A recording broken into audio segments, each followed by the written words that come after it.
బైబిల్లో మా టీచర్ అమ్మ చెప్పేది, శిరోమణి టీచర్, ఆవిడ క్రిస్టియన్ ధర్మాన్ని పాటించే టీచర్. ఆవిడ చెప్పిన వాక్యాలు గుర్తుండిపోయినాయి. తనని తను తగ్గించుకున్నవాడు హెచ్చింపబడును అంటే నాకు ఇష్టం ఆ వాక్యం.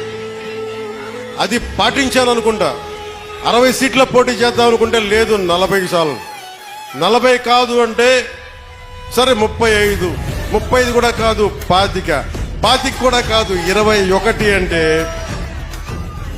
21 మొత్తం గెలుపు దేశం మొత్తం మాట్లాడుకునేలా చేసింది. అంటే ఇది బైబిల్ సూక్తి గుర్తొచ్చింది. ఒక బైబిల్లో ఉన్న సూక్తి ఎంత గొప్పది అంటే, తనని తను తగ్గించుకుంటే హెచ్చింపబడతావంటే ఇంతకు మించిన సాక్ష్యం ఏం కావాలి?